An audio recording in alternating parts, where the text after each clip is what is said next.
So hello everybody. We are live once again. Donovan is here, but I can see him. He's on a phone call. So as soon as he gives me the signal, I'll bring him up.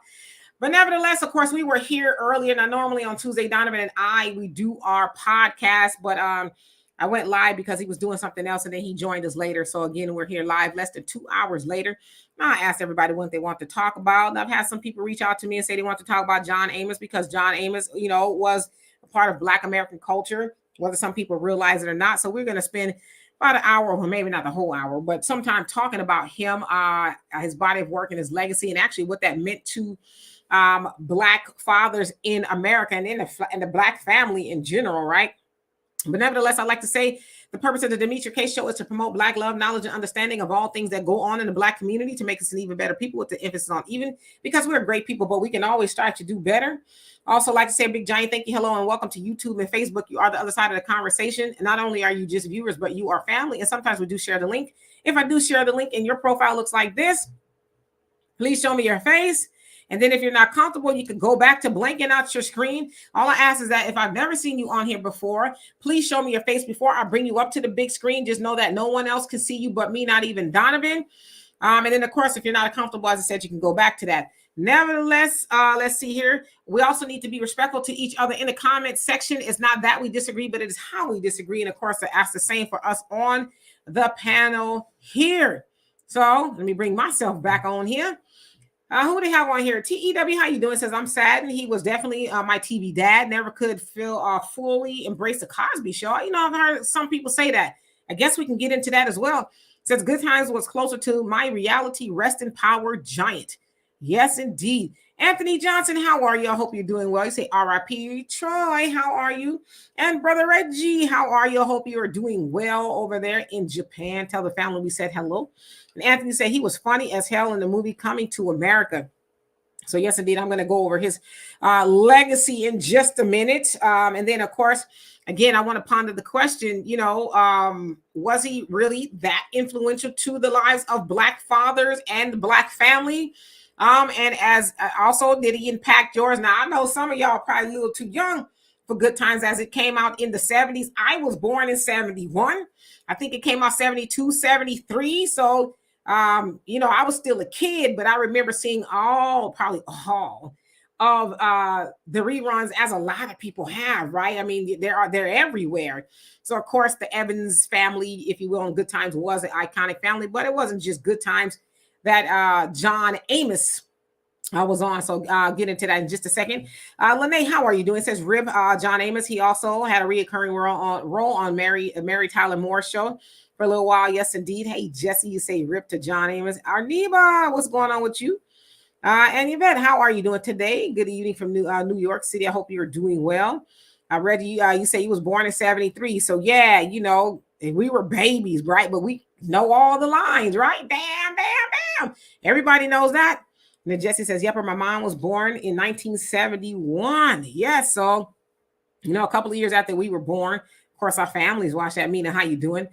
And Mars, how are you? Yes, you say, Rip, sorry to hear. Brother Red says, I hate it when they killed James Evans. Yes, and that was a big deal as well. Emmanuel, how are you doing? All right, so for the sake of time, let's go ahead and get into it. So who else? Craig, how are you? Alex says Good Times ran from 74 to 79. There you go. So I was roughly 3, right?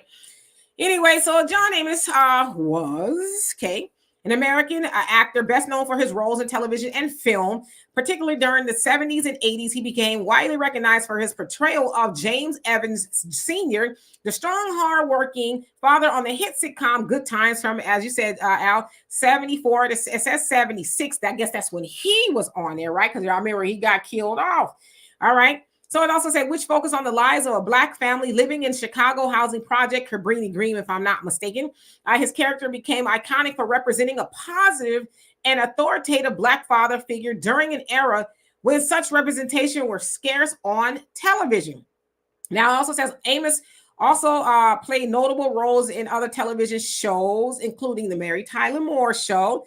Let's see, The Roots, The West Wing. Also says in film, Amos has appeared in a wide variety of movies such as Coming to America, Die Hard 2, John Amos is also known for his work as a writer and producer, and his career has spanned decades, earning him respect in both television and film. His work has contributed to breaking stereotypes of African Americans in media, and it says also portraying strong, multi-dimensional characters. Now, of course, he did pass away, but he didn't pass away today, right? He passed away, it says August 21st. But it sounds like his family, via his son Kelly, if I'm not mistaken, released a statement, obviously saying they were very heartbroken or whatever. So a lot of people are like, well, why didn't we know about him passing away? You know, why didn't they say? And I just figured they were like, everybody, we don't need to announce that to y'all. He was our daddy. He was y'all TV daddy, but it was our real daddy, right? So we ain't got to tell you when he died or, you know, the moment it happened. They told people now, right? But obviously, they probably wanted to mourn to themselves and grieve with everybody who's lost somebody close to them. Of course, the grieving process is very personal and private. You don't want to have to go through that. So I don't have a problem with them doing that. Also, he was married twice. Once to Lillian Lehman, I think that was her name. She was Black. And his wife that I think he was married to now, she was white. So I see people talking about that as well. Who else came on here? Patty Brown, what's going on with you? Candy, what's going on? Mike. Yes, and and Patty said he was your dad in your head. And Mars says, I don't blame them for holding to private moments. Yeah, absolutely. So, of course, we want to have that conversation. I see a lot of people say that he was likened to, you know, a dad to them, right? Now, of course, with that James Evans character on Good Times, yeah, for those of us who remember watching Good Times and people who still do, right? James Evans' character, he had 3 children. He was married to, you know, Florida Evans. JJ, Michael, and Thelma were his children, of course, the Valona, the neighbor. So it was a whole community right there. But he was known as a very stern father, but a very loving father. Now, of course, if you know anything about the history of Good Times, originally, and I think that Esther Roll, rather, she was on Maude, right? And I think he was also on Maude. But when they started talking about Good Times, they wanted to not kill off. They didn't want to include a father or a husband for her. And she says, oh, absolutely not. I will not be portrayed as a single mother raising children. I need for my character to have a husband. Now, Norman Lear was the producer of that show and a whole host of other shows, Sanford and Son, and a whole bunch of them as well. But she fought for the role of James Evans, a husband. Right now, eventually, we know that they did kill him off. And then from that point, it seemed like the show kind of went downhill. Now, often you hear about Esther Roll fighting back with the studio and different writers because they said they were very involved in the writing and certain things they wanted to do. And it wasn't just Esther Roll, but John Amos also was like, nah, there's that, and we ain't finna do that because a lot of the stuff they were trying to write was kind of vaudevillian, Chitlin Circuit. And oh, I got a new toy, y'all. Y'all want to see it? It was a lot of that going on. You know, listen. I'm going to use this in the future, okay? So there was going to be a lot of this going on, and they were like, no, we're not going to be doing none of that. So it was both of them that fought for the congruency, if you will, of a Black family. Now, of course, this is speaking with Good Times because we know he did a whole lot of other stuff. But of course, in that family, they struggled, right? It was, you know, money was always an issue. And of course, the theme song, they was, you know, surviving and all that other stuff. But with that, they said they put forth the narrative that while we don't have everything we need, we have a family and we have love, and we're going to operate within Black excellence, because having money does not mean that you are operating out of excellence. Because there was a lot of scenarios where, you know, some of the children wanted to do something illegal, gang, stealing, just a whole bunch of stuff, right? But they were like, above it all, we're going to act ethically. Again, I'm sure they had to fight the studio on a lot of that stuff. I know there were some cases where they wanted some of the children to do something that was just, you know, stereotypical. But John and Esther like, no, we're not going to do none of that, right? So, of course, we're going to have that conversation, what that meant to y'all. I know we won't have a lot of people watching, but that's okay. You know, Donovan and I, we like to take a break every now and again from the comment section. But Donovan, what say you? Man, it's amazing to me. I know I'm old, you're young. But I remember these actors when they were young and in their 30s, and they're just starting in their careers, and now some of these people are icons and they're passing away, and it's just amazing because how many of you guys remember John Amos in Coming to America? Another one of the great movies. And guess who was in Coming to America? A lot of people don't think about. His wife from Roots, Madge Sinclair. She played the Queen. And, so all these people kind of run in the same circles and doing these great things. But getting back to Good Times, for me, my mom, my brother, and I, we used to watch Good Times together. It used to come on CBS, and it was a great show, whatever. But not only did James Evans, having that father figure was so pivotal in that show. How many of you guys remember the episode where James found his father? His father had left his family when he was a little boy. And it affected James Evans himself when he became a man. And for a lot of you guys that don't know, that like myself, I lost my father at a young age. As a man, that affects me because I feel there's something missing that I'll never get back. But I don't like people feeling sorry for me, because at least my father has a damn good excuse for why he's not here. I feel sorry for those people that have fathers that are right around the corner that don't do anything, but at least, be it whatever the situation is, you can go to your father one day if he's in prison, if he's wherever he's at, and you can at least talk to him or know that he's alive. But how many of you guys remember that episode where James, I think it was Michael, had found his father? And his father was like a merchant marine or something. He was on a boat and stuff like that. And then he came, and James utterly rejected him because he was mad at his father for leaving the family. But then he didn't know why his father left. His father left because that's one less mouth to feed. So his father had to make a hard decision to leave his family. So thus, let's go into the 70s real quick. A lot of Black men had to leave their families according to government regulation so that their families could eat and survive, and thus the rise of the welfare system and all this other, stuff that could happen. I know we always point the finger at the women, but we got to realize there's a lot of strong men out there that had to swallow their pride and let the government step in because Black people were starving in the late 60s and 70s. And that was an episode that I think a lot of people went over a lot of people's heads at what was happening during that time in that transition where, Blacks were trying to find work, things were going on. But I think because when he did find his father, remember, James didn't smile on the show too much. He was a serious dude. But when he did smile, I remember every time I see that episode and I see him hug his father, I get a tear in my eye. Because that was the first time James was actually happy to see his dad. And, as a grown man, and was like, that's how pivotal a father is to a family. So when I hear, not you guys, but a lot of these feminists and these women talking about, a father is not needed, you are sorely, sorely mistaken, because I'm sitting by a woman right now. Ain't no way you can tell me her father wasn't needed in her life. So again, great episodes there. Oh, absolutely. And I think that's what a lot of us probably really remember. Hi, Alonzo and Gary and Lady Diana, Sugar Unique. How you doing? Tell the truth, shame the devil. I think that's what a lot of us in HD, Elsie. I think a lot of us watching that really resonated with James Evans's character, right?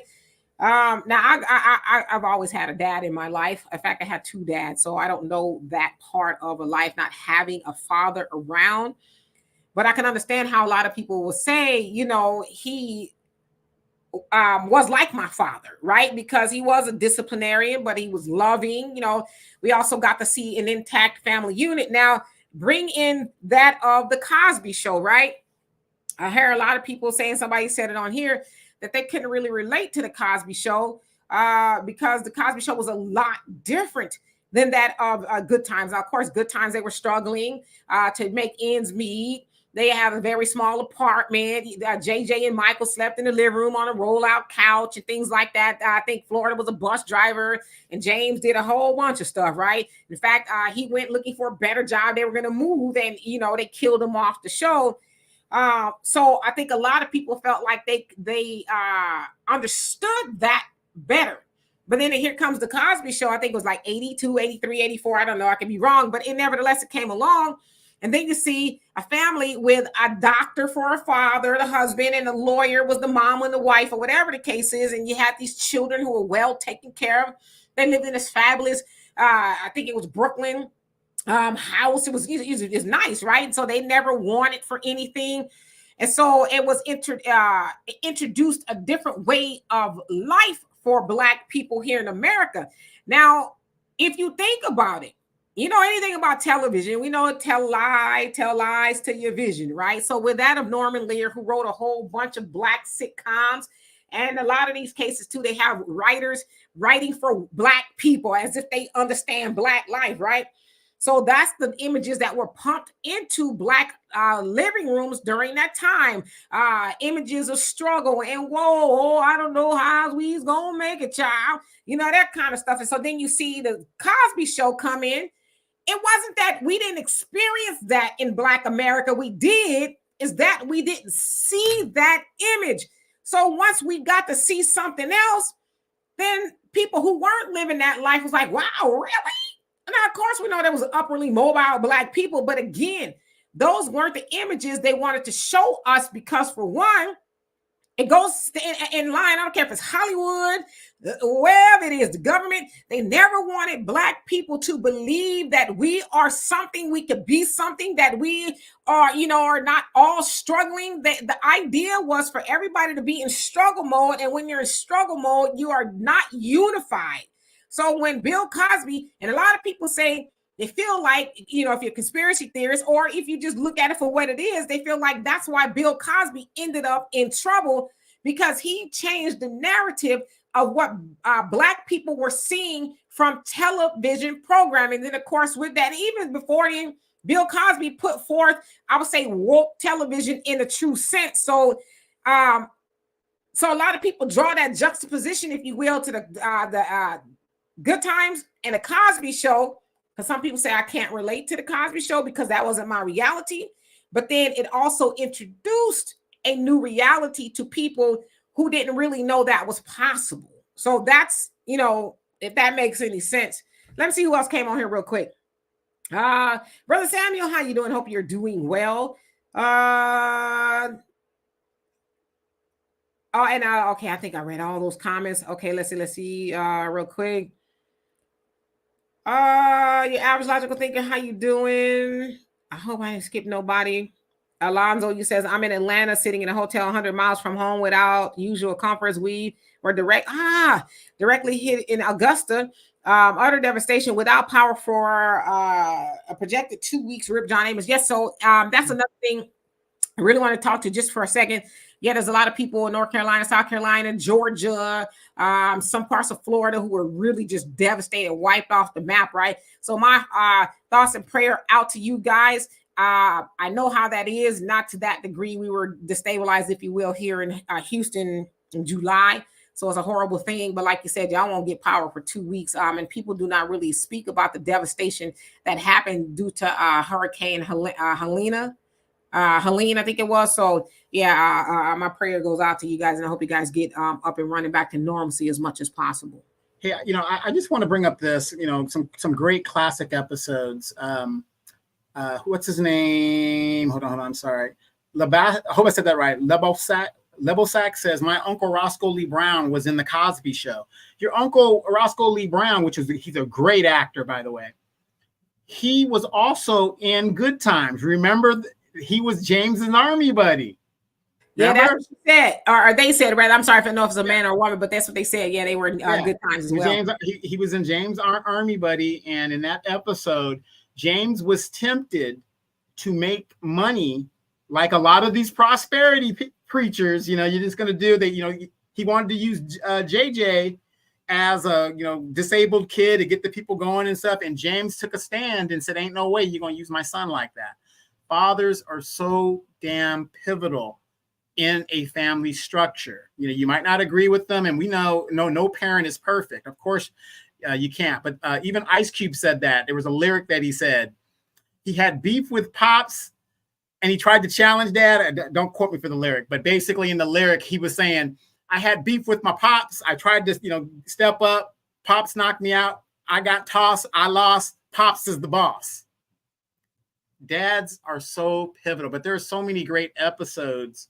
That was one of the ones, and one of my all-time favorite, makes me cry until this very day. When JJ was recruited by the warlords. Remember Mad Dog? And JJ got shot defending his parents, and James wanted retribution. And then when, they went to court and stuff, James saw that this young man was missing his father. And when he realized that this young man was in the streets because he had no father to guide him, James lost his anger and just let it go. Even though his fathers are so damn pivotal. And speaking of your uncle, Roscoe Lee Brown, I think about Uptown Saturday Night when he was like the congressman or something like that. When Sidney Poitier and Bill Cosby, they was looking for their lottery ticket, right? They got lost as Zenobia's brother. Yeah, they was looking everywhere, and somehow somebody told them to go there. Paula Kelly's character, I guess she was married to him or whatever. And so, but when the receptionist came in, he was like, are they these constituents? Are they black? Are they white? And they was like, they black. So he turned the sign around. He put on his dashiki, and he had on the African music. Because on the sign he had Nixon. He had Nixon up there. It was Nixon. Yeah. He had to turn it. Yeah, and he had on the African music. Doo, doo, doo, doo, doo. Hey, brother. Man, and what a voice. Oh my gosh. When you talk about distinctive voices, this guy also, if you guys remember the movie Logan's Run, it was Roscoe Lee Brown who played the robot, the ice robot in that episode, but his voice is so distinctive, like a James Earl Jones. He had a very distinctive voice. Paul Robeson. I mean, we have so many people, you can just listen to their voices, even John Amos. You could hear John Amos, even if he voiced a cartoon, you would know who that character is. Yeah, Gina, how you doing? It says, don't hope that on those people, that place was a sundown town. Yes, so I'm actually doing some research, but I heard a lot of those places were sundown towns. But Brother Alonzo, I'm sure if he did or did not live in a sundown town, he didn't deserve to be displaced. But yeah, I did hear that about some of those places there in North Carolina, that it was sundown towns. Of course, sundown towns is predominantly white, where they do not want your black ass there after the sun goes down. So if that is the case, it's like, we're just gonna leave it at that. Gary says, I love both Good Times and Cosby Show, two respectable black families. Yep, money was just the difference, right?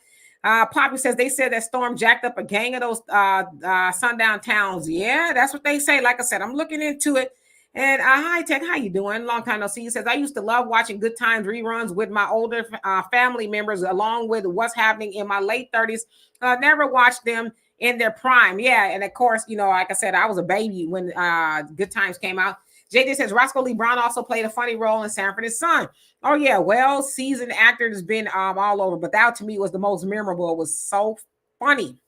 Sister Shirley, how you doing? And Kerman, how are you? Says Roscoe Lee Brown was on Sanford and Son and Archie Bunker back in the day. Great actor. Yep. And Al says Roscoe Lee Brown played in a Disney with John Amos called The World's Greatest Athlete. Look at y'all. Yes, starring Jan Michael Vincent. Exactly. How many of you guys remember the episode where James was having a father's pivotal? Remember, he was protecting Thelma and stuff like that. But remember when Thelma wanted to get engaged? And James was like, oh, absolutely not. And the guy had a good job and stuff, whatever the deal is. How many of you guys remember that episode Debbie Allen starred in, where JJ got married or, eloped to Chicago to get married to Debbie Allen. And, she was a drug addict and stuff. And the last thing on that episode, it was a 2-part episode. Last thing was you hear John Amos's voice talking about Junior, listen to me, because he was trying tell him, hey, this is what was going on. And classic stuff, man. Classic. And thank you, Larry, for becoming a new member. Love and appreciate you for that. And Alonzo, he says, I will say this and leave you guys today. John Amos also played the physician to Cliff Huxtable tomorrow. Inshallah. Yeah. Inshallah. John Amos. Yeah. He played in so many things, right? He's 84 years old and he passed away. And he's and another interesting thing, he was actually trying to be a professional football player, played for the Colorado State University. But it sounds like, I think Cincinnati, don't quote me, whatever team it was, the coach was like, yeah, you just acting like a football player, but not necessarily that. So he always wanted to be a football player, but obviously he found his chops in acting. So, but obviously built like a football player as well. If you think about very it. Powerful. Well, actually, he was recruited by the NFL. I can't remember which team, but he ended up playing a year or two of semi-pro ball as he pursued acting in the course of it. But then, think about Bernie Casey, former football player, Fred Williamson, former football player. You can go on and on of these former athletes that came in, O.J. Simpson, so on and so forth. That's sort of coming in there. Vegas Sports Gaming, how you doing? Says favorite Good Times episode, Black Jesus. John Amos was so funny that episode. Black Jesus doing his thing, real good. Florida, right? Yeah, obviously that was. I actually used that picture and actually put Kamala Harris's face on it and say that, how a lot of the Democrats are acting as far as worshiping Kamala Harris. But yeah, very iconic episode, very eye-opening as well. Who else in that iconic episode was in that episode? And it was his last acting gig before he died.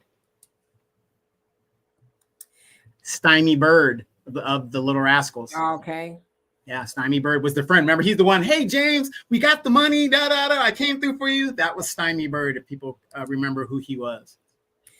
Yep, I know who Stymie is. Gina, he says, a lot of our ancestors are buried under those places. Yeah, they are. So, listen, like I said, I'm just trying to do my research on the sundown town stuff because I'm one of those people I've just learned from doing this for a long time, just to be careful what's being said. Because I know sometimes we say things that is not necessarily true. Listen, I'm not one to remiss in that there's a lot of sundown town, hell, everywhere. The whole United States is a sundown town. But with that, those towns that were damaged, I just want to look into it. But I did hear that, and I did look at some of the demographics of some of those towns. I'm like, yeah, they're predominantly white, like white. So I'm gonna look into it though. Les Bozak, you say. I think you mean Uncle Roscoe Lee Brown was in multiple cartoons such as Oliver and Company, Spider-Man, the animated series. He played Kingpin. Was also in a film with John Wayne called The Cowboys. Wow. He has some acting chops on him as well. Poppy says, I love what's happening because I had reruns dance down pat. Oh, shoot. Yeah, I think a lot of people did, right? Tracy, how you doing? Miss White, how are you doing? JJ says Thelma wanted to play to marry. Louis Gossip Jr. in an episode. Yep, I remember that episode. I actually saw Bernadette Stannis. That's her real name. She was paying homage to that of John Amos on her Instagram page. I saw that not too long ago.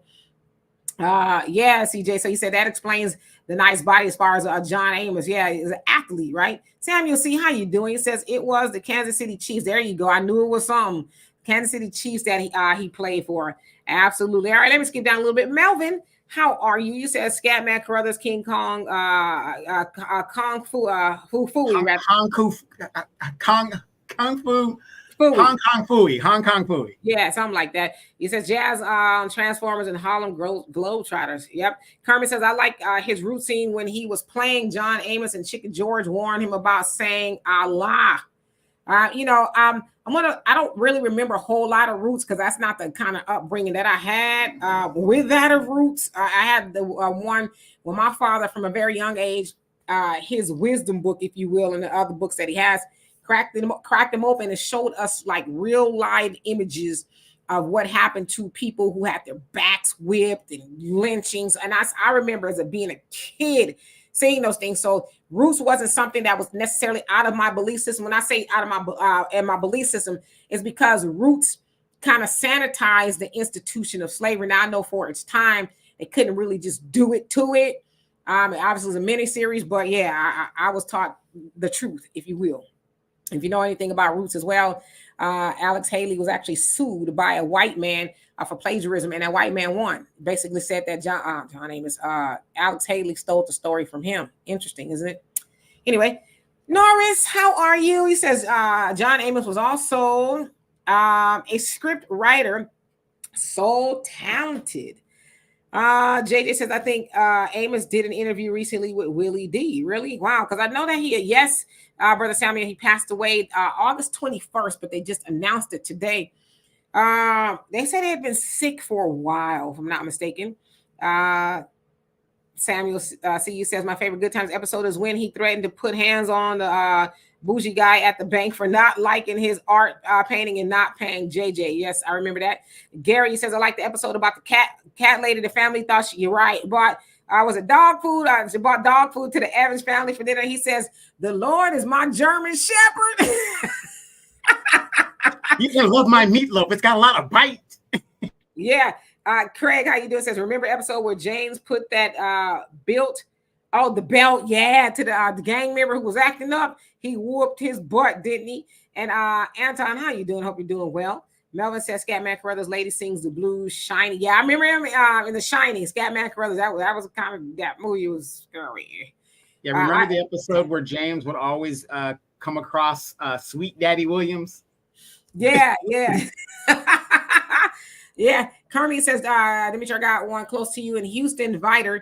They are famous in Texas for being a sundown town. Yeah, I've actually driven by Viter, by it. I was actually driving to Jacksonville, Florida once, me and my daughter, and was like, yeah, we just gonna keep on rolling. We saw a sign where you can go off to it. It's like, no, we ain't gonna do that. But yeah, I heard that it's very, very sundowny, if you will. Craig says he played a Joint Chief on The West Wing. Yep. All right, let's skip down. Earl, it says McDowell's coming to America. Yep, you're just ripping off McDowell's. How do you forget him in Die Hard 2? People forget that he played that role of the leading military specialist and stuff. He's awesome. Yep. Anton, you're absolutely right. Says Dimitri, we got to give a shout out to my Chicago homeboy, Eric Monte, who created Good Times along with Cooley High. Yes, and he was ripped off by that of Norman Lear and all of them. And he stood on that forever, that was his creation, but they stole it, right? Well, they steal every damn thing, right? But yeah, so you're absolutely right about that. He should get a shout out for making James Evans, if you will, iconic, because it was his creation. So you're absolutely right. Patty, he says, I'm a watch. Let's do it again on YouTube after this live. Rip brother, yes. Very iconic as well. And he played a hell of a gangster in that. Kansas City Mac. Yeah. Wait, when he confronted Biggie Smalls? Oh, that was classic. Yeah, so it says it was stolen from a black woman. From what I understand, it was a white man who said that he stole it from him. I could be wrong. I do inculcate a lot of information, but from what I understand, it was a white man. And I think that's what stood out to me. I was like, really? What would a white man be doing writing that story? So I don't know. I could be wrong. Diane. He says, I joined the chat. Yes, how you doing, by the way? Once again, he says, when I heard about this passing, I said, damn. This man reminds me of my father, Rip John Amos. Absolutely. D-Day PD, how are you? Hope you're doing well. Miss Brina, hope you're doing well as well. And Brother Alonzo, thank you so much. Even in your time of need, you have donated, so I thank you so much for that. He says, Augusta, Georgia was not a sundown town by any means. As Lester Maddox, the former governor of Georgia, I was 10 years old saying, Ongawa Black Power. Okay, there you go. Check the scene in Ray. Yeah, my mom was born in Valdosta, Georgia. So I don't know anything about the sundown towns there, but I take your word for it. Yeah, my mom was Valdosta, Georgia. And when I went to visit, I was like, man, this place is left behind. I think I was like 10 years old or whatever when I went back there. There was dirt roads and everything still. She's scrolling by you. Hashtag reading and like it. How you doing? It says Mr. John Amos will be missed. Great actor and father. Absolutely. Lynette, how are you? Hope you're doing well. Let's see. DJ PD says it was called The Black Family then, and they changed it to Good Times, right? And it was so ironic, right? It was good times, but it was like they weren't having good times because they were struggling, right? But then I guess the other message could be, well, they were family nevertheless. And I will say this, just to touch upon the cohesion of the Black family. And Donovan, you said, basically alluding to women saying that I don't need a man or whatever the case is. Of course, that's not all women that said that, but as we always talk about, we haven't gotten into these conversations in a long time, thank God. But obviously, there's more context to just women saying she doesn't need a man. Now, of course, we know within the Black community, the Black woman is considered to be the most single woman, opposed to all the other women. So there's a lot of other things involved with the Black woman just saying, I don't need my man. There's a lot more into it. But yes, most definitely the family being together is far helpful to the family. And that's one thing, if we could solve getting the Black family back together like it was back in good times, even when I was born and even before that, then I think we'll solve a lot of issues, economics issues, more moral issues, just a whole host of issues with bringing the Black woman and man back together and continue raising a nation. And so I think a lot of people took that away from Good Times as well. Regardless of what they went through, money did not define them. Money only enhances and makes things better, but it's the morals and the standards of any family that's actually the real fiber of the family. I'm glad you brought that up because there was an episode of Good Times. How many people remember when John Amos found the money in the brown paper bag and he took it back to the supermarket? And everyone was calling him a dummy and stuff in the community. They tried to rob him and all kinds of stuff. And he ended up actually keeping some of the money. He didn't report the whole money, and it took his wife, Florida, super Christian, woman, that told him, hey, the right thing to do is to give all the money back, because the pastor came in. That was the episode. The pastor goes, the Lord works in mysterious ways, Florida. Nah, I'd have kept that damn money. Okay. Just have to just forgive me later. I said, open up the link. I have valuable info. I don't know if I'm gonna open up the link today because we only got about 20 more minutes left. But if you want to put it in the comment section, I would love to read it. Now we'll start opening up the link maybe tomorrow or in the future. I just kind of wanted to just do this right now. But put it in the comment section. Brother Samuel says, wow, all these stalwarts leaving this year got me wondering, what is God sending all in the same year? Another great, yes, your mother, and RIP to your mother as well. You know what, though, Brother Samuel, I said, telling Donovan earlier, I said, we are all getting older. So obviously the people who are older than us are going to start leaving, and pretty soon, well, not pretty soon, but one day we'll start leaving as well, right? It's just the circle of life. John Amos is 84, and I mean, in the larger scheme of things, I guess it's still relatively young. But, sure, he had some health issues and things, but he acted almost really up until he died, right? But yeah, you're right. A lot of greats are starting to leave here, but I mean, they're pretty older anyway. DJ says John Amos used to be on the Mary Tyler Moore show. Then he had a small part in the Melvin Van Peebles 1971 blaxploitation movie Sweetbacks. Badass song. Yes, I saw that a long time ago. Carmen says every town in the South, a sundown town, more or less. You already know you need to be somewhere after dark, especially or officially or not. Yeah, I just don't be hanging outside regardless. Margie says I would love to stay on, but I have a meeting on Zoom. Have a great night. If you're still on, when I'm done, I'll be back. Yes, it will. Pay attention in your Zoom meeting. Sometimes those are very boring, right? Sugar Unique, it says Good Times was my dad's nickname. It says heavily love to dad, and John Amos. Yes. JJ says he also had a very, very small role in a movie called Vanishing Point. Yeah, so he's been around in a lot of things, right? And SG, how you doing? It says, back in my home country of Africa, I used to watch Kunta Kinte series. Coming to America, he was a great actor. Absolutely. Marcella, where you been? We've been missing your meals or what you cooking every night. He says the death portal is open. I hope they don't suck me through it. I'm just saying I ain't ready to go through the death portal. Michael, how you doing? He says this old is not what this old is not passing the torch to the I'm sorry. The old is not passing the torch to the young. Yeah, they need to learn how to do that because my God.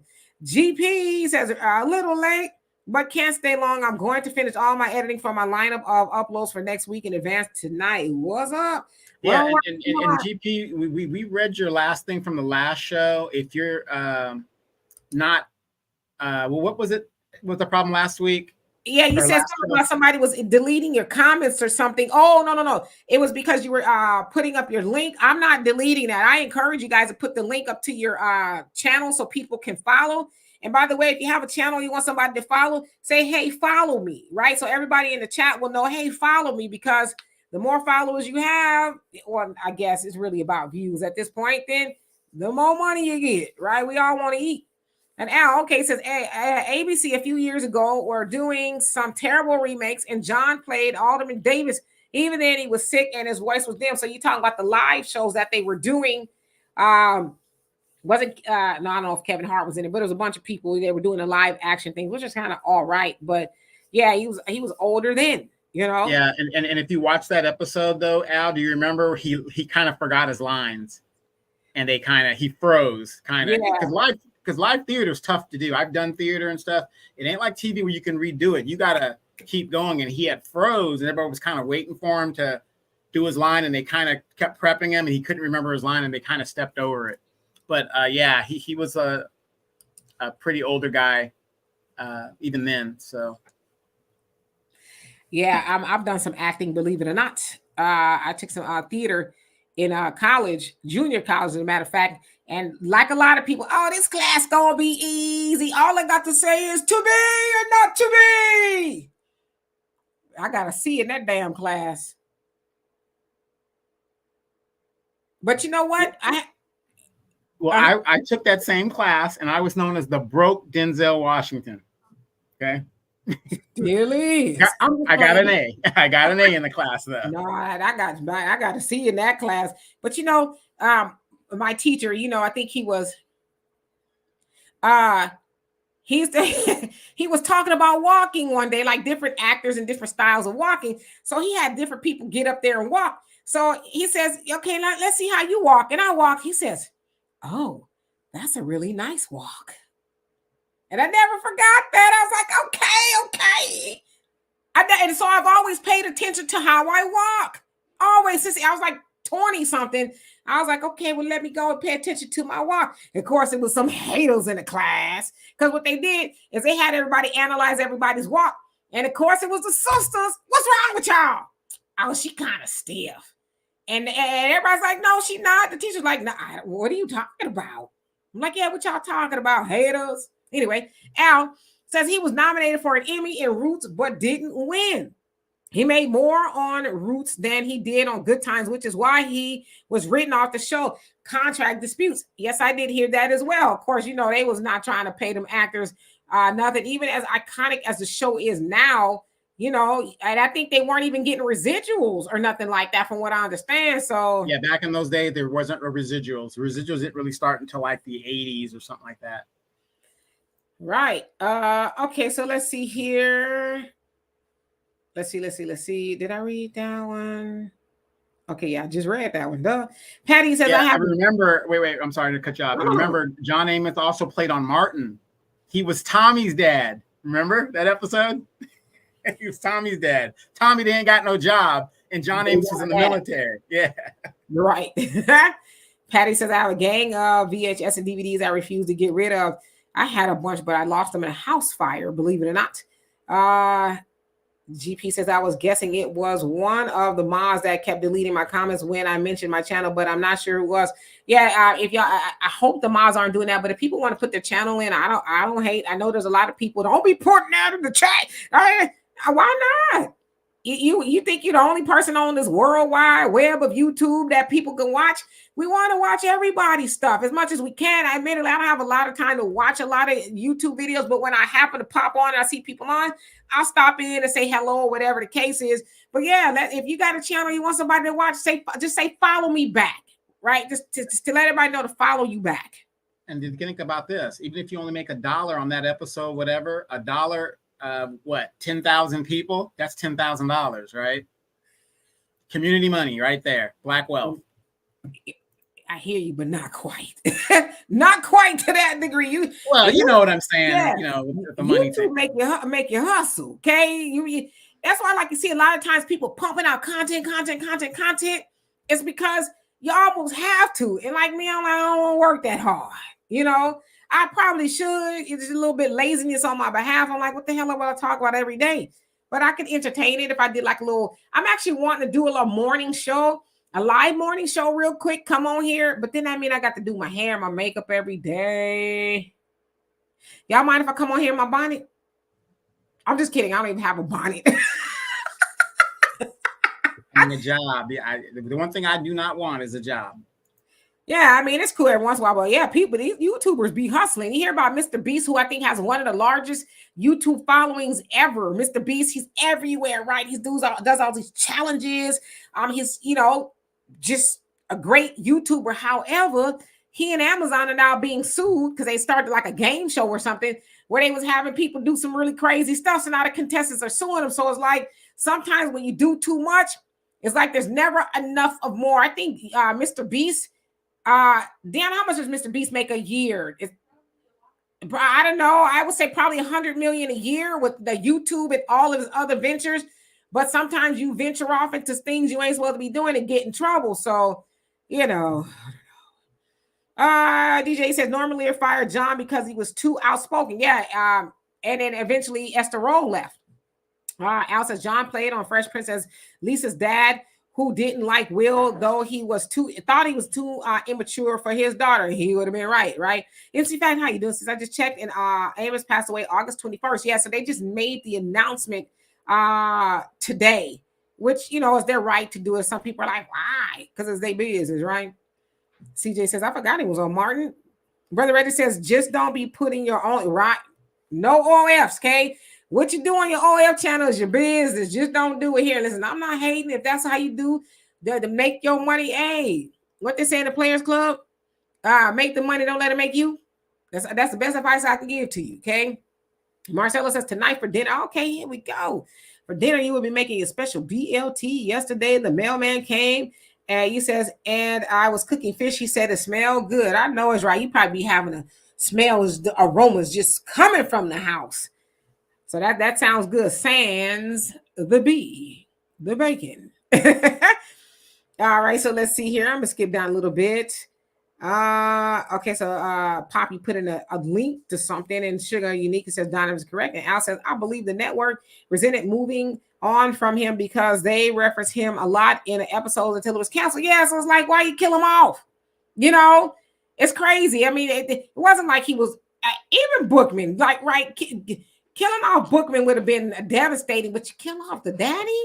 So that, in a sense, it just said basically, well, we gonna make her a single mama anyway, because that's the trope that they put out there. That's why I said don't separate Hollywood from the government. They were working hand in hand and pushing that narrative of a poor single mama with these kids. Oh, however we should make it. Oh Lord, So they did it anyway. And then, by the way, some quick trivia. For those of you guys that don't know, good if you're a good times finiciato, Fun Girl was actually Bookman's real life daughter. Yes, the girl who played Fun Girl. Yeah. So yes, and let's think of how things come full circle. Everybody was laughing at Fun Girl, but now y'all got us. Well, a lot of y'all got Fun Girls. Y'all like the Fun Girl now, huh? Y'all trying to turn people into Fun Girls. I tell women all the time, don't become Fun Girl. As my daddy said, you be the main thing, not the plaything. Let them go get Fun Girl somewhere else. Treat Fun Girl like a trampoline, but not you, ma'am. No, sir. Papa says, above all that drama is the Drone RC channel my wife made for me. New content coming soon. So again, follow me in the chat if y'all want everybody to follow you. Mad Dog, it says, remember when John Amos played in the house? Yes, with LL Cool J. That sitcom that was on for a minute. Yep. Lene says you can. Yep. Say follow me. Say tell everybody to follow you. Hey Doe, how you doing? Hope you're doing well. Okay, let's see. Stephen James, how are you? Hope you're doing well. Al says, when you didn't see him on Good Times, he was filming Let's Do It Again, who also had JJ and Ozzie Davis in it. Yes, JJ was like one of the main characters, right? Or he's the fighter, if I remembered. MC Factor says they got rid of Amos because he was against Lear presenting stereotypes with JJ. I remember this, and I don't blame Amos. Good Times became very stereotypical. And that's what they wanted to do anyway. They wanted to make it, Chitlin circuity, if you will. But Esther Roll and John Amos was like, no, we're not going to do that. Bring us above board till you got enough shows like that. Why do we need to continue doing that, right? Being like a minstrel show. And so, and not only that, John Amos, he was accomplished. He was educated. Esther Roll was educated. So these weren't people who were literally coming off the Chitlin circuit. They were educated. So they knew how to advocate on behalf of their people, because they also understood that the images that we portray here on the television screen is going to go out and unfortunately represent or unfortunately misrepresent Black people. So we don't want to be responsible for doing that to our people. Now, of course, the studio executives, they was like, well, come on. But if you think about it, there's something tells me, and I know for sure, and I wasn't in that room, that Esther and John both were like, well, y'all don't put those images about y'all people. So what makes you think we're going to put those images out about our people? If you ain't going to do it to y'all people, don't ask us to do it to ours. So big up to them for standing 10 toes down on even up until getting killed off the show. That y'all not, because they originally, it was JJ. They wanted to make the center of the family. And I guess it kind of was even a sitcom. And Esther Roll and John Amos both took exception to them wanting him to all the time, right? That's what they wanted JJ to be doing. They wanted JJ to be, and then some people also said that even the stuff that JJ, Jimmy Walker was doing was still this. So imagine if Esther and John weren't there, he'd be really, if they weren't there. So again, Donovan, though, hey, I will when I come to California in a couple of weeks, I will bring it.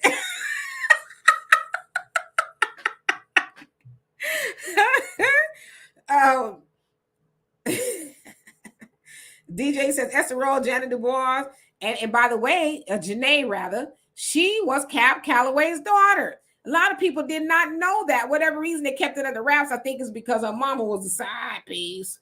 But he was always in her life, and she was actually one of his showgirls and background dancers and stuff. They just never told anybody that. But yeah, Janae Dubois was the daughter of Cab Calloway. And then you say Johnny Brown, yes, Bookman, and now John Amos are gone. But you think about it, they were all pretty much up there in age. In fact, what was they saying about Janae's character? I forget what they were saying. I think she was older than she actually was playing, something like that. So yeah, she actually played. The character was supposed to be older. Something like that. It's something weird. But wasn't she, how was she when she died? Was she in her 80s? She was in like her late 70s. Oh, no. That's what it was. It was like, when was she born? That was the point of contention. How old was she actually? Because some say she was in her 80s. Some said she was in her 70s, so they really didn't know. But if you go back to, she was a teen when, Cab Calloway was up and running. Yeah, she was out there. If you do the math, which I saw, somebody said something interesting. Let's see. Brother Samuel, you said something. Let's see. Let me go back to that. Where'd it go? Hold on a second. Sometimes these comments jump up. Okay, I'm sorry. Oh, there you go. It says, trivia question. What state did they kill him off in? I don't know.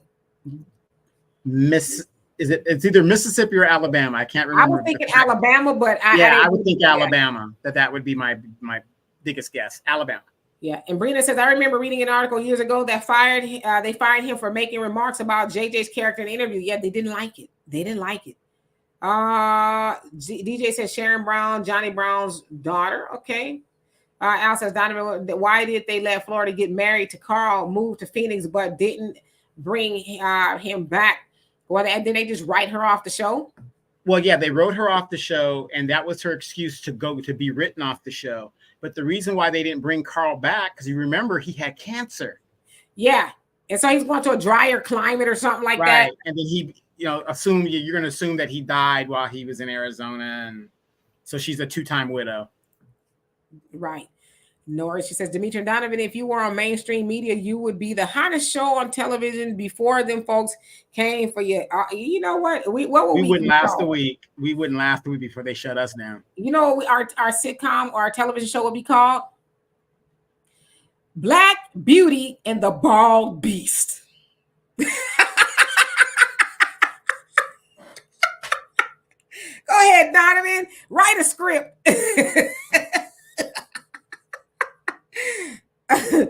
CJ, you say right, and Bernadette Stannis was first runner-up for Miss Black New York. Yes, she was. And Miss D says, Good Times will forever be a staple in the Black community. You better believe it. I know somebody named Al who watches Good Times probably every damn day. I'm like, dude, how often? Like, does this not get old to you? You know? Anyway, let's see here. JJ says they wanted a 70s step and fetch it for JJ. I mean, he kind of low-key was that, but imagine if Esther and John didn't step in and said, nah, we now. Imagine how much he might have literally been tap dancing. Yeah, and I didn't think she signed on, or John Amos signed on, that they were going to be involved in a comedy sitcom. I mean, it was supposed to really, and it did address, serious issues, but when the comedy started taking over more so than the situation itself, I think that's where they had the problem, because JJ was a breakout character, because the first, outside of John Amos and Florida, the first person they hired was Ralph Carter, who played Michael, and he was already a Broadway star. So he was the first one that they brought. And notice that they let Michael be the militant one, the kind of intelligent one. And JJ was a 17, 16-year-old, basically illiterate kid, guy that has a painting art. He's very good at art, but he wasn't good in school, couldn't read, could barely write, and that's a stereotype, was something that Flora did not want. It's like, well, how could he have a father and a mother, and yet he's barely literate? Come on with it. First, Bruce, how you doing? Says John Amos, Mayor, descendants know that he meant the universe to the younger generation, especially us that had part-time fathers. Rest in power, John Amos. Yeah, a lot of people have said that he was the closest thing that they had to a father. But with that, wouldn't it be nice if we had fathers like, and I know we still do, but I'm saying really, fathers that weren't afraid to be fathers. And there was times on the show where James had to step to Florida's like, basically button your mouth, sit down. I'm doing what men do, and she did, and sometimes she was kind of turned on by that, And remember, every time James had an issue with the kids, he reached for that belt. A little pop, tap, tap. Don't hurt every once in a while, I call it the tighten up. Remember that episode where Michael did something and James was going to whip him, and then Michael had that, like, really, because James wasn't an illiterate, wasn't very, educated. He went to 8th grade or something like that, 6th grade, dropped out in the 6th grade. And Michael had to explain to him about the what was that test, the intelligence test and all this other stuff. Mm-hmm. And, he really listened to his son. He was like, hey, this is why I'm doing this, and he explained it to him. And it kind of worked out. And I think that's another reason why a lot of people look to him as a father figure, because he was even-handed. But remember this one, the Big Mac. If James was going to give it to you, he was going to give you the Big Mac. My sister calls that the dead brown cow. The leather belt. She used to tell the kids all that. You want the dead brown cow? To this day, all my nephew, it was, 30, he'll be 32, 33. Even he knows what the dead brown cow is. I says I would love to see some good times bloopers. I'd imagine that was a lot of hijinks already, right? Miss D says John Amos' role as James meant so much to fatherless Black kids during that time. Said a lot about his presence on television. Yeah, and y'all got to remember they didn't even want him on there, but Esther Rowe was like, "Nah, Florida need a man. We tired of seeing our women on Maud, here." that was her television husband. She didn't want to act with anybody else but him. Yep, we tired of seeing Black women with no husbands. Right, and she was what, 11 years older than him? That's what it was. Yeah, she was a lot older. Yeah. But you know, like us women, we always look a lot. We could be older than y'all, but look a lot younger. Brother Samuel says, wanted a Black man that came up with the show. Yeah, it was a Black man rather came up with the show. And Norman Lear basically stole it. Yeah. Same old, right? MC Fact says looking for Cab Calloway's and can't find Jeanette Dubois' daughter because it was not known. But I think it was TMZ or somebody. They connected the dots. And if you look, there's a picture of her standing on top of the piano. So they obviously knew they were related, but nobody else did because I believe he was married and she was produced outside of his marriage. But they have, connected the dots to where they discovered that she is, or she was rather, Cab Calloway's daughter. So, so Cab Calloway is the grandfather of Janet Jackson. Pretty much. Well, he's the adopted grandfather. Right. Janet, yeah. Because her mama was, kind of nifty with the iron. Al says the cast was on Breakfast Club who explained the bad of Good Times. Yes, that was a great interview. Where and I love their relationship, even with JJ or Jimmy Walker. They were just all so kind to each other, and he was doing most of the talking, and Bernadette and Ralph were just standing there sitting. They were just very patient listening, and they said he does this a lot, and they're like, "Oh, we're used to it. It's good though, because obviously they grew up around each other from kids, right? They've known each other their whole lives. And so they were very patient with it. So that's actually a really good interview. Very touching too. All right. So let's see, Donovan, I know we about to get out of here. Brother Reggie says the kitchen and the bedroom, Florida, the kitchen and the bedroom. James Evans. But before we get out of here, there was a very, very important episode that has meaning today in the politics of the world. You guys remember when Florida wanted that Jimmy Ellis guy, the young up and coming politician, all the girls supported him. And then Alderman Davis, James and Jim, the sexes separated. And it's kind of what's happening again today. I mean, that show was very pivotal, but in that episode, the men prevailed because we're always right when it comes to politics. But Florida said, hey, we're going to give it another try and keep on going and doing all that. But that was a very pivotal episode in how you vote versus identity politics versus the issues that have to be addressed. Because Alderman Davis, what was he doing? Symbolism. And James, what was he doing? Yeah, well, yeah. He was doing symbolism and raccooning. Because remember when they started doing the dozens? Get him, Jimmy. Get him, Jimmy. And Jimmy didn't know how to do the dozens. And, people went for the symbolism and stuff like that. And that's the problem we're having to this very day, where we're still falling for the symbolism versus policy. So. Yeah. And Stevie says, do you ever think we'll ever have ever be any more highly impacted full Black shows on TV again? I don't think so. I would love... Yeah, this raccoon gonna be here for a long time. I can't wait to use it on the first one that come up in the comment section. My daughter actually bought it for me. I was like, I got to have it. I don't know. Will it be? I don't think that's what. I don't think they want Black people to be in that space. They never have, right? You think about somebody like Tyler Perry. He can make that stuff, but he doesn't. Even I would say, what's so weird? I think the closest thing that he's made for black, okay, let me rephrase what I'm saying, that was helpful to small degrees to black family was Medea. Even though he was running around with a dress, he had some really good life lessons, even though the script was about some nonsense, right? But even Tyler Perry, he can do that stuff, and he doesn't. He got the black man who's the most horrible person in the world. He's stealing, cheating, scamming, killing, and the black women, they always the victims, and some of them ain't no good, and the kid. So yeah, I don't think you'll see that. I don't know. I don't watch a lot of TV, so I could be wrong. Do they have stuff like that now? I don't know. 50 Cent, he got what is the Power or whatever it is? Where I ain't gonna lie, I watch BMF. It's one of my favorite shows.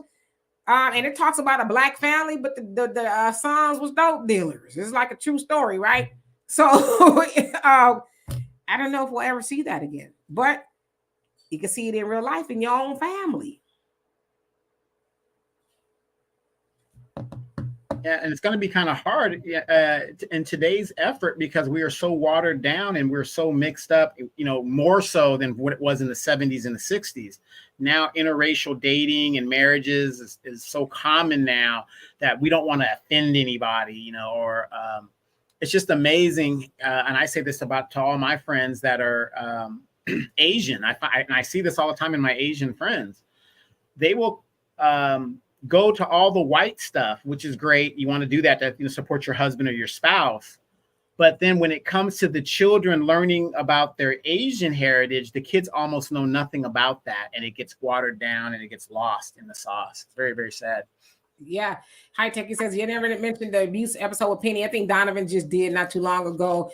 I mean, of course, we know Chip Fields played her mom, Kim Fields' mom. I played Penny's mom, and she was highly abusive. Oh my God, that was Chip Fields acted her ass off in that episode. Those 2 episodes. But if you think about 4 it, episodes. No, it came out.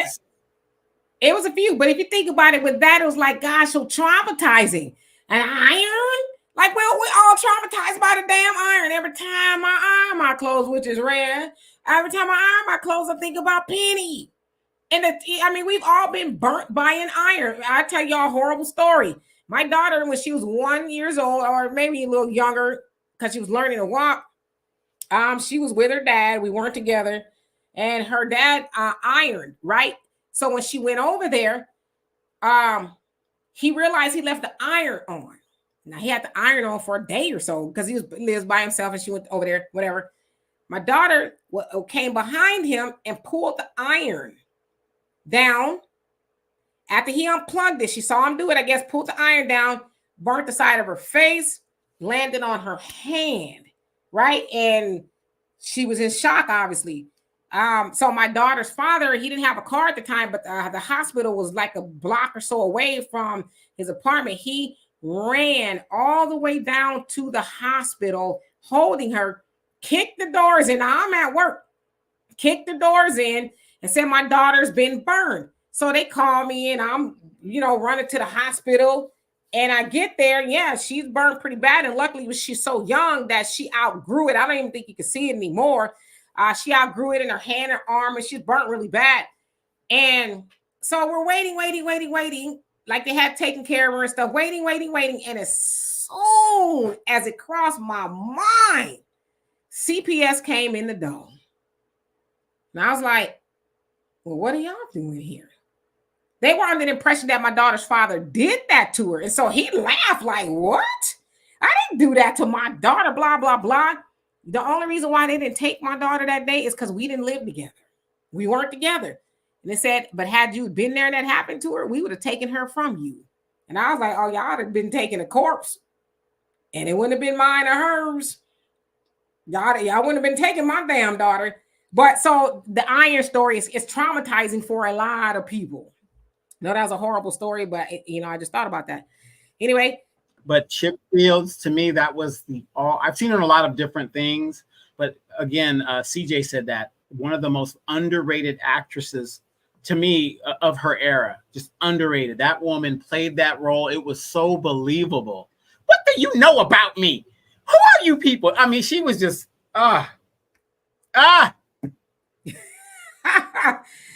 NC Fact says the best time for blacks were the black movies of the 70s. Lots of black men and heroic roles. You're talking about the black exploitation era. I love black exploitation. I don't care. Y'all can judge me if you want to. I love black exploitation. To me, they're funny. Sheba, baby. Right. Foster Friday, Coffee Brown, and even that of in the 90s, Quentin Tarantino made Foxy Brown in homage to Pam Grier. He made that movie exclusively for her. Pam Dobson, Cleopatra Jones. Man. Mm-hmm. Yep. Al says Carl Winslow was a good dad. Joey, how you doing? Says we're on the brink of World War III. Rip, Mr. Amos. Yes. Listen, I tell everybody all the time, pay attention. Because I was told that. Pay attention. Look at what's going on. Entertainment is cool, but I wake up every morning and I read the news to see what's going on. So we need to stay abreast. If you're not following what's going on in the Middle East, I'll just tell you this much. If you got draftable kids, when I say kids, I mean men and women. You got draftable kids because the United States are sending troops to the Middle East as we speak. How many people even know that? Well, how many people know that Iran just sent rockets into Israel? That happened earlier today. Right. So what you got is Iran, you got Yemen. Who else you got? Lebanon. Hezbollah. Yeah. So Palestine. So yeah, if you ain't paying attention, now they're gonna try to send your babies over there to go fight a war that don't really have nothing to do with us, even though America's funding the war. But they ain't got nothing to do with your babies. But they gonna send them over there to fight. And guess what, ladies? Guess what? Also, if you've been paying attention to the news today, China and Taiwan are starting to rumble and stuff. They're sending troops over there as well. But guess what? 1 billion Chinese, and we have 350 million Americans. Guess what, ladies? Guess what, ladies? Since y'all are strong and independent, we're going to see how strong and independent y'all are. Right. We're going to be Rosie the Riveter like they was back in the World War I and II. Rosie the Riveter. Okay, what you need? Oh, no, we sending you and Big Shirley, all of them, to the front line. No, sir. We want y'all to be equal. We want y'all to, this is what equality gets you. Hey, you send them women talking about I'm independent, I don't need no man. I never said that, boo. I need a man all day, every day, and I will not be picking up arms for this. Well, I'm almost too old. I'm not too old yet. Oh, and before we do this, I want to give a big shout out to Lizzo, because instead of crying and acting up on the internet, she went to the gym and did something about her situation, and she looks good. I will give it to her. She put in the work. Don't you get me started on Lizzo. Don't you get me started on Lizzo. What are you jealous? Because she's looking good. Have you seen the way she looks? But I'm saying, because I've seen it. I'm not saying this is your narrative, I don't think. I've seen a lot of dudes talk about, oh, now Lizzo, as if y'all have something to do with her losing weight. Or we chided her to the point of going to the gym. And now look at her. See, I told y'all Lizzo wouldn't mess with none of y'all. A lot of y'all when she was a big girl, and she wouldn't mess with y'all now. But Lizzo did that for her, not because of somebody was bullying her on the internet. But yes, go Lizzo, go. She looks amazing. Yes. Hey, Lisa Tui says, hi, Demetria. I've been missing your lives because I'm busy moving. Yes, RIP, John Amos. Don't work too hard. I hate moving. I'd rather just leave everything in the house and just start over. That's how much I hate moving. Your average logical thinker says, yeah, if an actor can actually make me hate them, they are a great actor. Right. There's a Mr. I don't think anybody could look at Danny Glover and not see Mr. Well, remember Samuel Jackson in Jungle Fever? Man, he killed that part. He killed it. Yes, he did. Sky Dancer, how you doing? All right, so let's see. Brother said, how you doing? Says, I wish the U.S. would stay out of foreign affairs. Me too. Donovan will be going to happen. Staying out of foreign affairs because war is big money. We're selling ammunition to both sides. I mean, it's big money. That's how it is. And then the inflation, one of the part of the problems why we're having high inflation is because we're printing up unlimited money and sending it to Ukraine and all these other countries. And Taiwan now. So Taiwan is getting some money from the United States as well. So it's like, I saw somebody made a good point, and we about to get out of here. Donovan, this blew me away. Okay. In the South, Hurricane Helene went and wreaked havoc, right? There's still people who don't have no lights, who don't have no houses. They're like needing aid, right? And of course, FEMA, they're going to get to it. Why you can't call on the other nations around the world to help? There's an issue here. You can't call on them and ask for money and resources and stuff. But yet, but the United States is sending that money everywhere else. And the people who got their house blown away by a hurricane, they got to get a. Did you see that meme I put on your page? When other countries need money, there's stacks of money. But when Americans need help, nothing. Zero. Yeah. Brother Norris says, will Donovan be called up? I think he's done 16 tours of duty is enough. Yeah, put it like this. If they have to call me up, it's over. It's a wrap. I mean, nuclear war is imminent. I mean, if they're calling me back, it's done. Right. And Diane, you got a good point. It says send the military age illegals to fight as our replacement. That might just be the plan. I wish we could do that, but unfortunately, according to the Geneva Conventions, you can't send people to fight a war that aren't citizens of your country. That's the way it is. So guess what?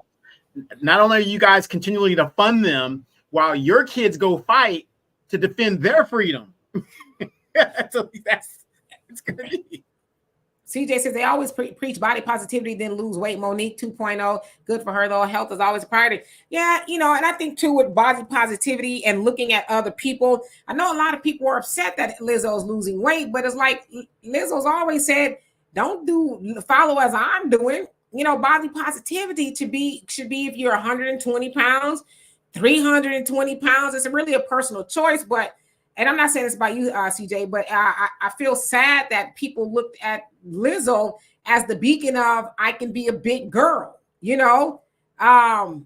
shouldn't have. I mean, eventually we all come to our own awakening, right? Maybe she realized, okay, it's not cool. Because if you know anything about Lizzo, she was a smaller person before.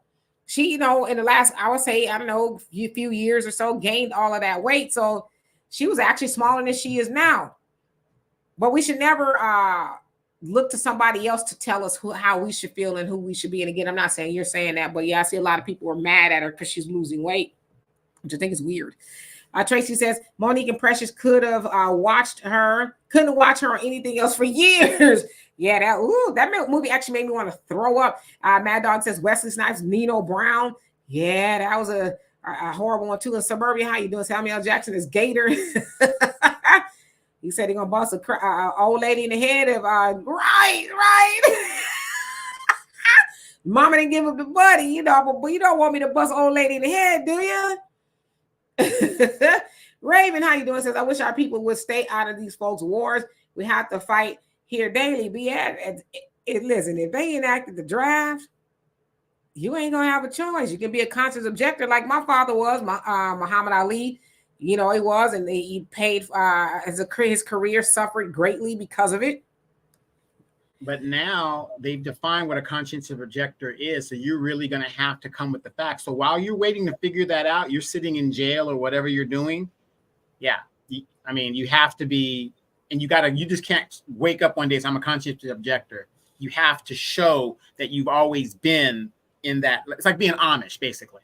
An Amish person, there's no dispute in how they stand because of how they live and all that other stuff. You just can't be, I'm in the streets, I got guns, I'm on a boat and I'm on a yacht. Talk about I'm a conscientious objector. It's not gonna work. Oh, you got to know how to rook the system. Because trust me, I'm giving out the game. So you said, Tracy, your power went out briefly. Where are you at? CJ says Gen Z is built differently though. Y'all, yeah, of course. They think that their image should be attached to somebody else's image.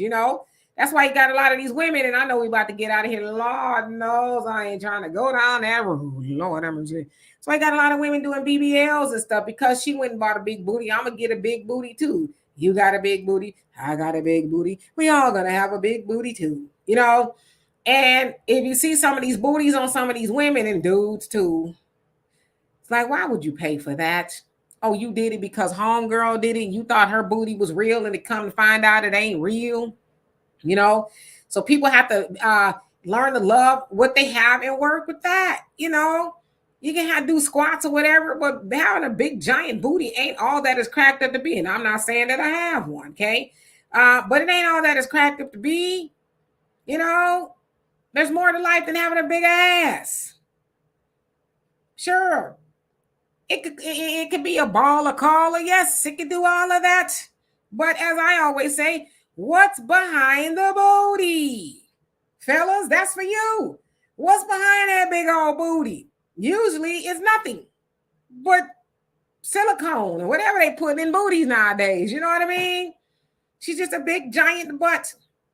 You might as well just say, hey, can you detach your booty and just leave it with me? Because the rest of you ain't worth a damn. And y'all try to spend all your money on this big old booty. I'm envisioning just a booty, right? You got a booty in the passenger seat. The rest of the woman, I don't know where she is. She's invisible.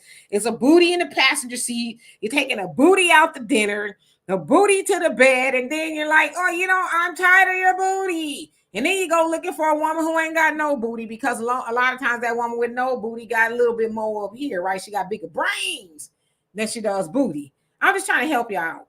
Well, then how do you explain your intelligence? I got big brains.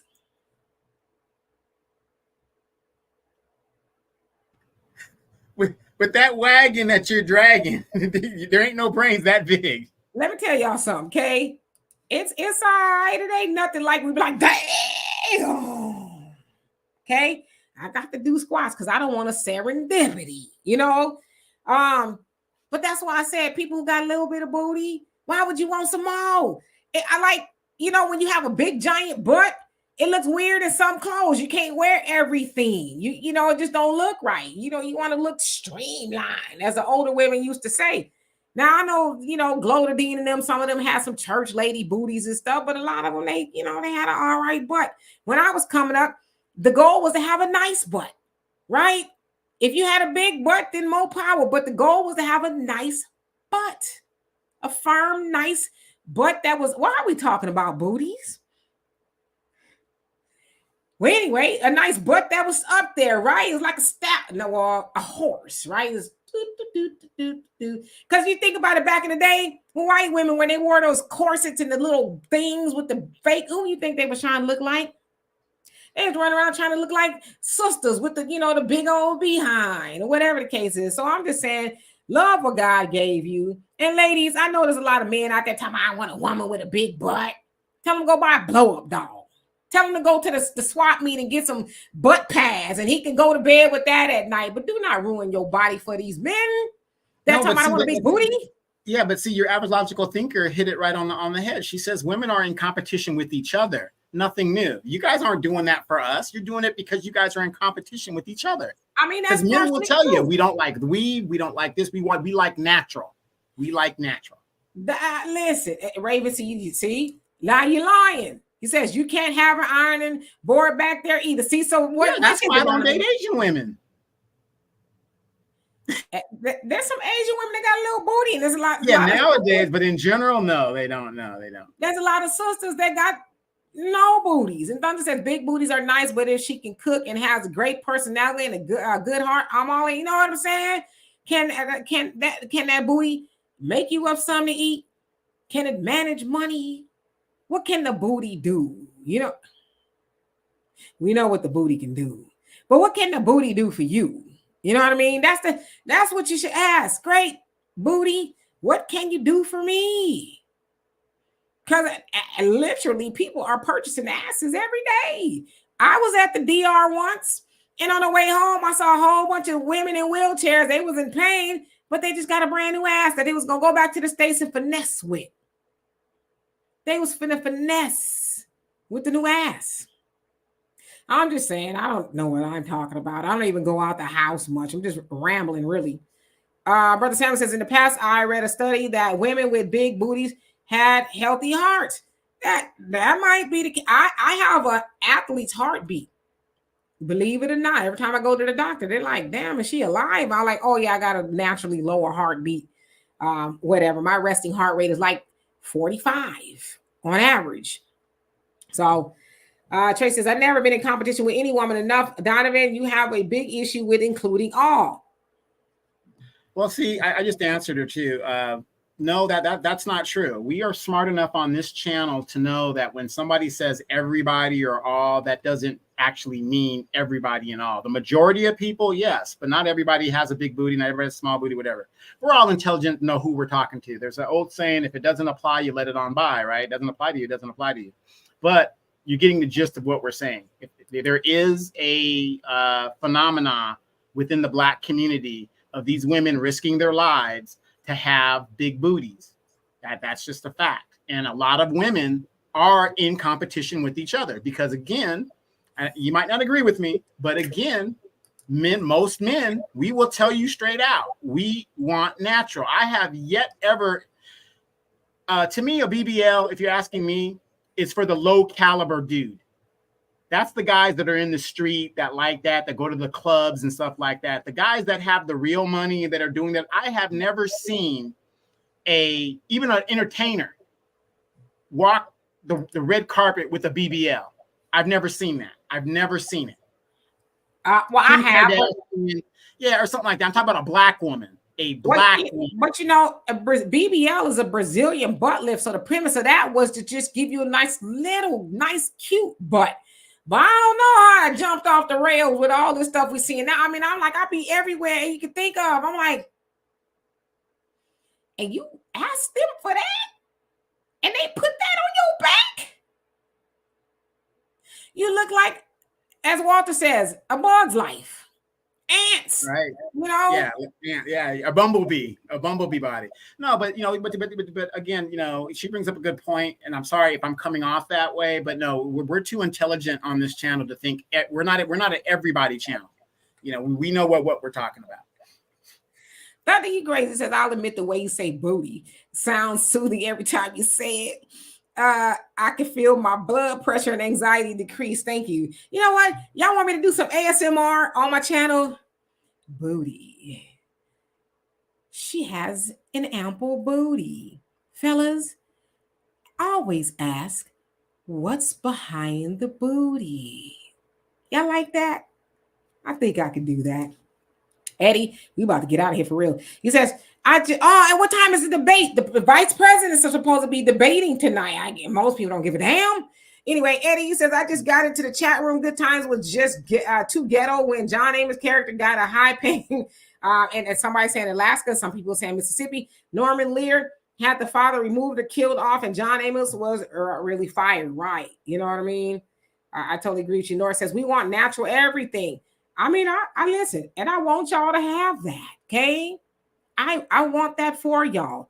However, a lot of y'all wouldn't even know a fake booty if it was in your face, which probably is what you like, you know?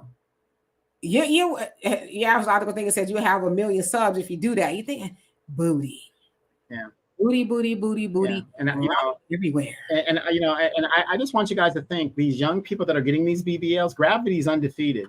What health issues are going to compel these people if they make it to be older people? It's like right now that they're saying a lot of hepatitis C incidences are happening to these people who have tattoos. They're getting the backyard tattoos or whatever. I'm not against tattoos, but I'm saying they're having a lot of issues. These people that are sleeved up, where it's poisoning the livers or something. They can't filter it or something's going on, but they're having a lot of problems with that. So, yeah, I mean, you know, yeah, like you said, tattoos need to here or there. I got 3 of them. You won't see them unless I show them to you.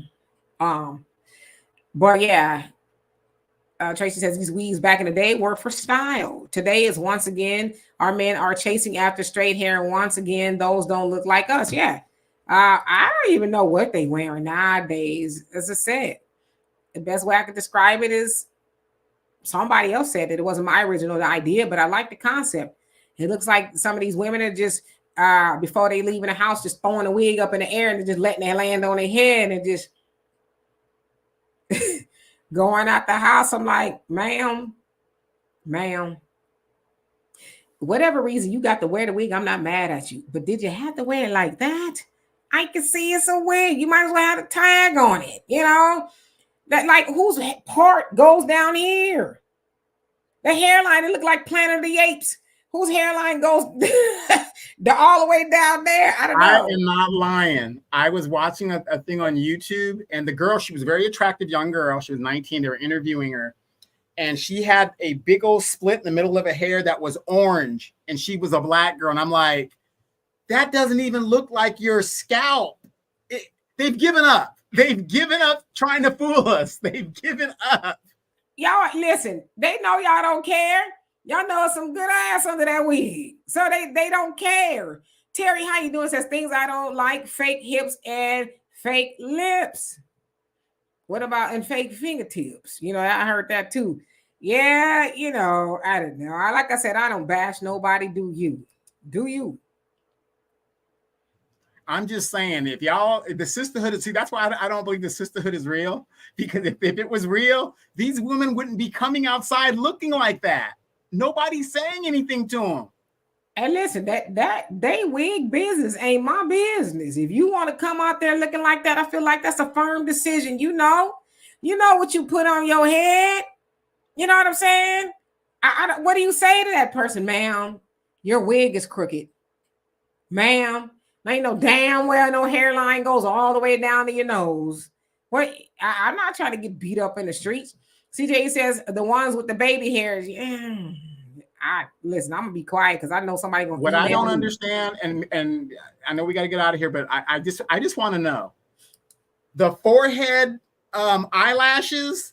I will never understand that style, that having the eyelashes on your forehead, your hair.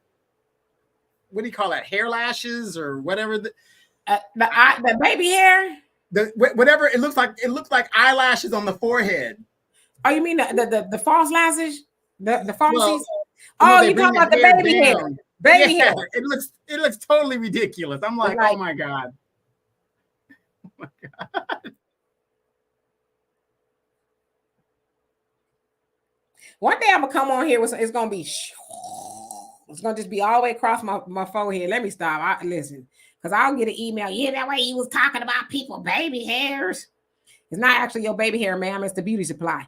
Let me shut up. Thunder says, when you say it in my mind, the booty is not, yes, is a nice, soft, caramel colored and an almond colored with just a few tiger stripes, little stretch marks, because the weight of her booty could not keep up with the growth spurt.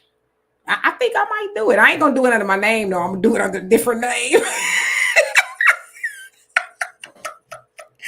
Tracy says, Demetra, are you talking about hair helmets? I will neither confirm or deny. Y'all not going to get me in trouble. My inbox is going to be interesting. High Tech says, guys don't marry or take those women seriously with weeds and BBLs. They just sleep and have fun with them. Black men are choosing fit, feminine, and good attitudes, not weeds and BBLs. I beg to differ, god dang it. I see brothers all the time with those big old diaper booties. And it's like, I don't know. I'm going to be quiet. Y'all lying, though. Those women be rolling out with the ballers, okay? Baller caller. They go to the DR and say, I want the baller caller special. Put all you can handle back there. I've seen it. Mr. Vision said facts. All right, for real. We're going to get out of here because we're about to get indignant. For real. Red House, how you doing? Lisa says people don't say nothing about all that fakeness because they want to cuss you. Yeah. How I look saying, sister, that wig look plastic. What? I'm not trying to be rolling around in Walmart with nobody. I went in there for some cotton balls or something. Not that. Raven talking about they look like windshield wipers. Y'all wild. Woo! I better not see y'all out there in public with none of these women y'all talking bad about. Animal Advocate, how you doing? Says, I had no idea about tattoos and that issue. Wow, a lot of people are getting the most. And, now they're actually giving people anesthesia from some of those big old giant tattoos that would just be too painful. You probably go in shock if you're awake. There people are paying for anesthesiology to have those mirrors done, if you will. So yeah, it's a lot going on. Thunder says now hips that were if she has hips that looks like you're looking at a motorcycle with the bags on both sides. That's where the money is, and I don't like those either. CJ, you know what I'm talking about with the tiger stripes. We got the ow, ow, tiger stripes. You know, I'm just saying. I hope my dad don't see this. I really don't. I hope my dad is very busy today because he'd be like, now why are you talking like that? Anyway, we about to get out of here before we get in trouble. I don't know what time the debate comes on. I'm going to watch it and see if it's going to be entertaining. With that, a JD Vance. Yeah, I believe the debate is at 9 p.m. Eastern Standard Time. So 8 o'clock my time, 6 California time. Yeah, so I'm gonna watch it. JD Vance and Tim Walz. I'm sure to be entertaining. I don't know. Diane says it's called. Well, I was born with my sister, and my mother raised us. If I hear that from Walz, I'm gonna lose it. Well, you're gonna hear it. Yeah, the tiger stripes. Don't sleep on the tiger stripes. Don't sleep. I was gonna say something else, but I ain't because I didn't went too far. Peace to you, Pop. Joey says you're a boob and leg old guy. See, everybody don't want no big ass. And a mad dog. Thank you so much. Pop says too dumb. You talking about the vice presidents? We're gonna find out. But anyway, love and appreciate every last one of y'all. We'll be back here tomorrow. Now we got to get back to business tomorrow, y'all. We got to get back to business, politics as usual. In the meantime, you guys have a great rest of your evening. And always ask, what's behind the booty? Good night.